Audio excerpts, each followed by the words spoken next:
Hello everyone, welcome to back my channel Pooja Maharaj ji. I hope आप सभी लोग बहुत ही अच्छे होंगे और आप सभी लोगों को गुड मॉर्निंग। आप लोगों का दिन बहुत अच्छा हो। चलिए तो बात करते हैं हम अपने टॉपिक के बारे में। ठीक है, पिछले वीडियो में हमने आहार नाल से रिलेटेड और क्या बोलते हैं पाचन तंत्र के बारे में आपको बताया था। ठीक है, आज बात करेंगे पाचन ग्रंथियों के बारे में। ठीक है, जिसको हम डाइजेस्टिव ग्लैंड कहते हैं। ठीक है, होता क्या है, जो आहार नाल से संबंधित पाचन होता है ना, जो पाचन ग्रंथियाँ होती हैं उनमें क्या होता है ना कि जो लार होते हैं। ठीक है, जो आहार नाल से संबंधित पाचन ग्रंथियों में लार ग्रंथियाँ जो होती है ना, यकृत और अमाशय में शामिल होती है। कौन कौन? तो लार ग्रंथियाँ जो होती है यकृत और अमाशय में यकृत और अग्नाशय में शामिल होती है। और लार का जो निर्माण होता है, जो लार मतलब हमारे माउथ में लार वगैरह बनता है, तो उसका जो निर्माण होता है ना, वो 3 जोड़ी ग्रंथियों द्वारा होता है। ठीक, 3 जोड़ी ग्रंथियों द्वारा होता है। अब ये जान लीजिए कि 3 जोड़ी जो ग्रंथियाँ होती हैं वो कौन कौन सी होती है। ठीक, तो वो ऐसे हैं कि जो ये क्या बोलते हैं, जो गाल में कर्णपूर्व होता है, गाल में कर्णपूर्व, निचले जबड़े में आधे जंभ या आधे जंभ को अभी चुंबकी भी कहते हैं। तो जीवा के नीचे जो स्थित आधे जीवा होती है ना, इन ग्रंथियों से लार जो होता है, इन्हीं ग्रंथियों से लार मुख गुहा में क्या होता है तो पहुँचता है। ठीक, आई होप क्लियर हो गया होगा आपका ये। अब क्या बात बोलते हैं, मानव का जो पाचन अंग होते हैं उसके बारे में बात करते हैं। ठीक है, क्या होता है जो मानव के शरीर के, पहले तो ये इम्पोर्टेंट ये जान लीजिए कि मानव के शरीर का सबसे बड़ी ग्रंथि कौन सा होता है। तो जो मानव के शरीर का सबसे बड़ी ग्रंथि होता है वह होता है यकृत। ठीक, और यकृत का भार, वयस्कों में यकृत का जो भार होता है वो लगभग 1.2 से 1.5 kg होता है। कितना होता है? 1.2 से 1.5 kg होता है। ठीक है, और यकृत में जो होता है ना, यकृत में क्या होता है, पहले ये तो भार दोनों आपने जान लिया। अब ये भी देखिए, ये जो क्या होता है, यकृत कहाँ स्थित होता है। ठीक है, ये जो उदर होता है ना, उदर में क्या होता है, उदर में मध्यपट के ठीक नीचे स्थित होता है यह। ठीक है, कहाँ स्थित होता है? तो जो मध्यपट होता है ना उदर में, उसी के ठीक नीचे स्थित होता है। और इसकी जो 2 पालियाँ होती हैं, इसकी कितनी पालियाँ होती हैं? तो 2 पालियाँ होती हैं, जिसको हम लोब्स भी बोलते हैं। ठीक है, लोब्स बोलते हैं। और क्या है कि जो यकृत की पालिकाएँ होती हैं ना, यकृत की पालिकाएँ यकृत की संरचनात्मक और कार्यात्मक इकाइयाँ होती हैं। ठीक है, यकृत की जो संरचनात्मक और कार्यात्मक इकाई होती हैं कौन होती हैं? तो वो दोनों पालियाँ होती है। ठीक, अब क्या है, और जिनके अंदर क्या होता है, तो जो उन्हीं के अंदर यकृत कोशिकाएँ रज्जु की तरह व्यवस्थित होती है। ठीक है, जो यकृत की कोशिकाएँ होती हैं वो रज्जु की तरह व्यवस्थित होती हैं। देखिए, और क्या है, और ये भी जान लीजिए कि जो यकृत होता है ना, इसी में यकृत में ही पित्त रस का निर्माण होता है। पित्त रस बोले तो बाइल जूस। ठीक है, बाइल जूस का निर्माण कहाँ होता है? तो यकृत में होता है।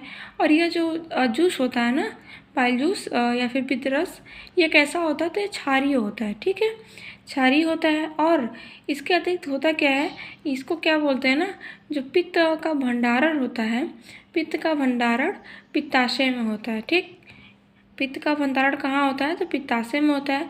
और पित्त रस में कोई एंजाइम नहीं होता है। ठीक है, पित्त रस में कोई भी एंजाइम नहीं होता है। और अग्नाशय यू आकार के ग्रहणी के बीच स्थित एक लंबी ग्रंथि है।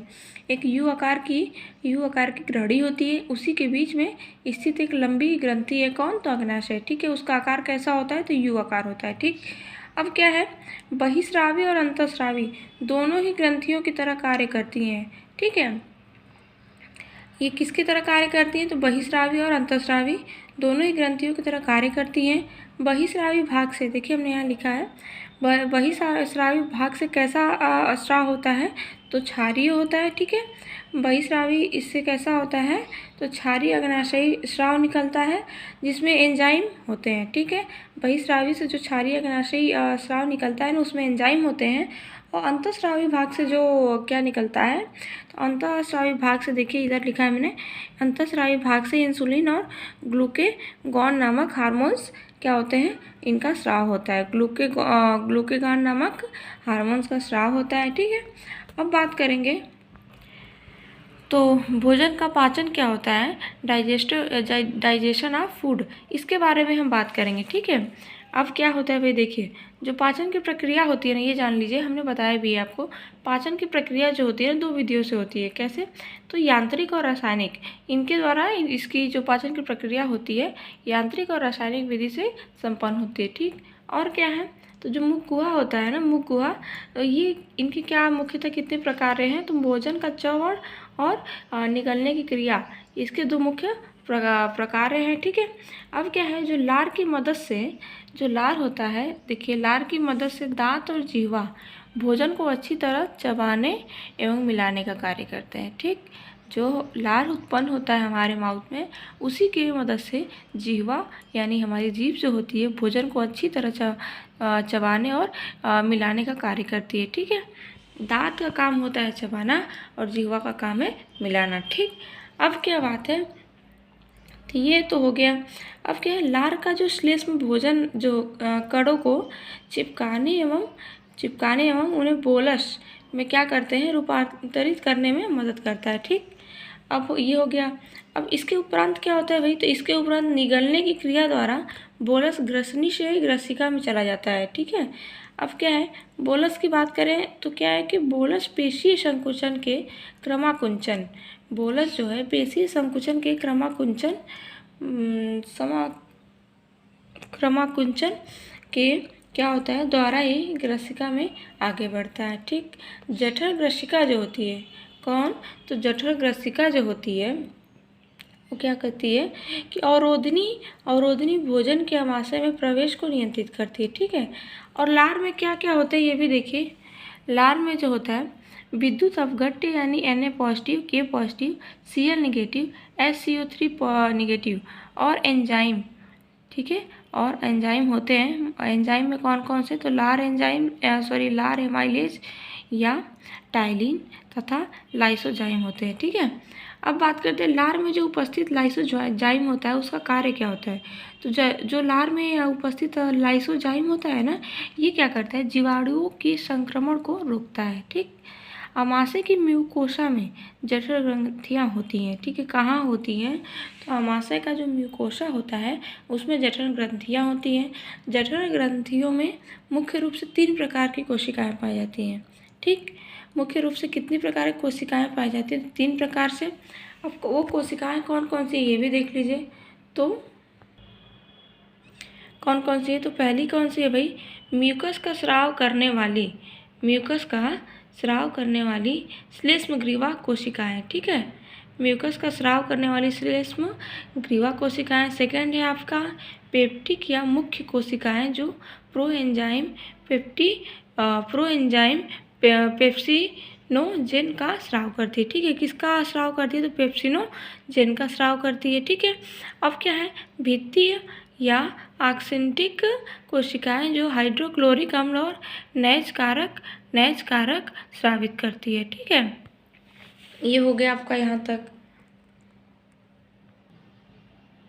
अब क्या है, अब ये भी जान लीजिए, जो आमाशय होता है ना हमारा, जो आमाशय होता है वो 4 से 5 घंटे तक भोजन का संग्रहण क्या करता है, संग्रहण करता है। किसका, तो भोजन का 4 से 5 घंटे तक।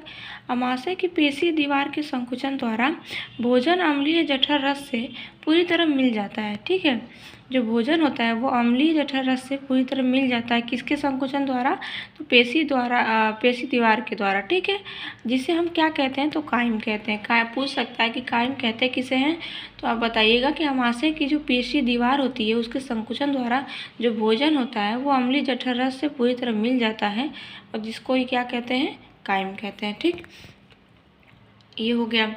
अब देखिए, अब एक ये भी जानिए, जो पेप्सिन होता है, पेप्सिन प्रोटीनों को प्रोटियोज तथा पेप्टोन्स यानी पेप्साइडों में बदल देता है। कौन, तो पेप्सिन प्रोटीनों को प्रोटियोज तथा पेप्टोन्स पेप्साइडों में बदल देता है। ठीक, अब क्या है, अब बात करते हैं क्या कि जो जठर रस होता है ना, इसमें उपस्थित जो श्लेष्म एवं बाइकार्बोनेट श्लेष्म जो होते हैं उपकला स्तर का स्नेहल और अत्यधिक सांद्रित हाइड्रोक्लोरिक अम्ल से उसका बचाव करते हैं। ठीक, उसका बचाव कौन करता है, तो जठर रस में जो उपस्थित श्लेष्म एवं बाइकार्बोनेट श्लेष्म उपकला जो होता है स्तर का स्नेहन, यही क्या करता है, अत्यधिक सांद्रित हाइड्रोक्लोरिक अम्ल से उसका बचाव करता है।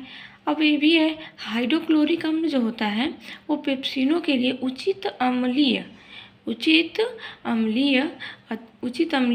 माध्यम, ठीक है, उचित अम्लीय माध्यम जिसका पीएच मान कितना होता है 1.8 तैयार करता है। ठीक, अब क्या होता है, जो नवजात होते हैं यानी छोटे बच्चे जो होते हैं उनकी बात है कि जो नवजात होते हैं, नवजातों के जठर रस में रेनिन नामक प्रोटीन अपघटनीय एंजाइम होता है। कौन सा एंजाइम, तो याद रखिएगा रेनिन, जो किस में पाया जाता है, तो नवजातों के जठर रस में। ठीक, जो क्या कार्य करता है, तो वो करता क्या है कि जो दूध की प्रोटीन को पचाने में सहायक होता है। ठीक है, क्योंकि ज़्यादातर बच्चे जो होते हैं, नवजात होते हैं, वो दूध वगैरह ही पीते हैं, तो उसको पचाने का कार्य करता है कौन, तो रेनिन नामक प्रोटीन। ठीक है, तो ये हमारा आज का टॉपिक रहा जो कंप्लीट हमने करा। ठीक, अब हम बात करेंगे नेक्स्ट वीडियो में आपसे जो पाचित उत्पादों का अवशोषण होता है, ठीक है, उसके बारे में हम बात करेंगे, और स्वांगीकरण तथा मल त्याग और रोजी रोड के बारे में बात करेंगे। ठीक है, क्योंकि वीडियो ज़्यादा लंबा हो जाता है तो दिक्कत होता है। ठीक है फ्रेंड्स, तो हम चलते हैं। आई होप आप लोगों को हमारा वीडियो पसंद आ रहा होगा, तो अगर पसंद आता है तो प्लीज़ लाइक करिएगा, वरना तो कोई बात नहीं है, चैनल को सब्सक्राइब तो ज़रूर करिएगा। Okay, bye bye and thank you so much, and most important, enjoy your day।